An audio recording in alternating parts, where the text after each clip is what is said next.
So this is another question from the AQA paper in 21. It's paper 1. So it's talking about assemblers, compilers and interpreters, so different types of program translator. So anytime we write a program that isn't in machine code being zeros and ones. So machine code is native binary. So anytime we don't write something in machine code, then we need a translator to translate that so the processor can understand the commands or can respond to the commands. So we've got 3 here to deal with: assembler, compiler, and interpreter. And what we're doing is trying to label these descriptions. So the first description converts a low-level language designed to be human readable into machine code. Well, a low-level language is either assembler or machine code, so this has to be an assembler. So the label is going to be A.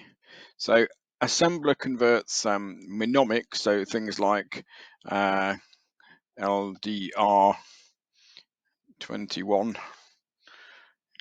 or CMP for compare, things like that. So those kind of mnemonics, loading registers with value. So assembly language designed to be human readable, but still one-to-one as far as machine code's concerned. So one assembly language instruction is the same as one machine code instruction. So the next one reads a high-level program line by line and calls corresponding subroutines. So that's an interpreter. So interpreters read line by line, and then they use their own built-in routines to simulate the running of the program. So most of the time when we're programming, if we're using Python or whatever language we're using, we're often using an interpreter, and it will stop when we've got an error and show us where the error is, etc. So the last one we've got to describe, and it is using all of these, then takes the entire high-level program as input and produces machine code as output. And that's a compiler. So a compiler compiles an executable. So once you've used a compiler, you've got an exe, an executable file. It can be run without the programming development environment being present. So you don't need the development environment.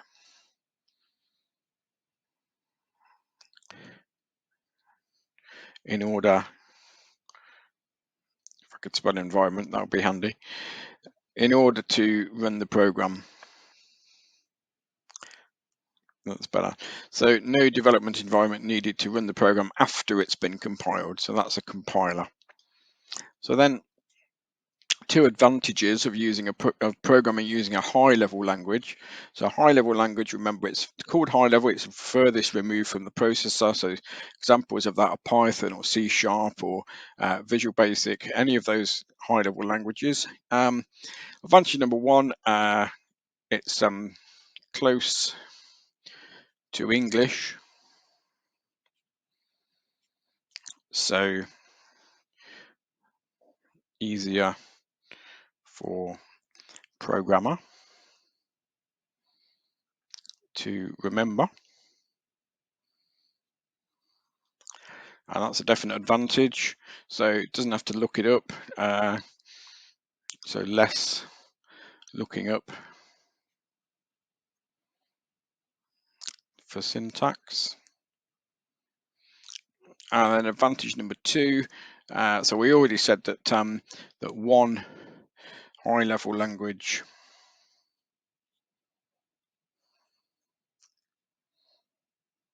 instruction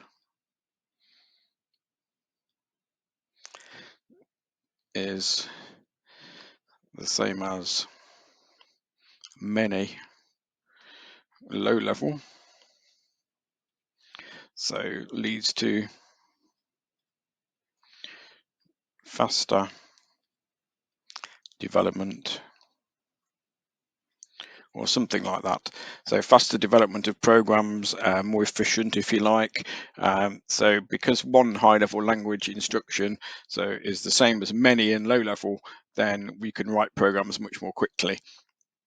So for example, if we wanted to add two numbers together in Python or something similar, we might say variable 1 plus variable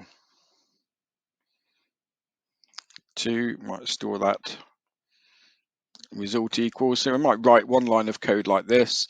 In order to do this in machine code, we need to have a place to store result. We need to be able to load variable 2. We need to be able to load variable 1 and variable 2. We need to then do the adding, then we then need to store them back in wherever we've decided for the result. So this could be the same as something like 6 or 7 instructions in low-level language just to do that one line of code. So it's much more efficient. So that's just a bit about program translators and the reasons for it, as well as just answering the question.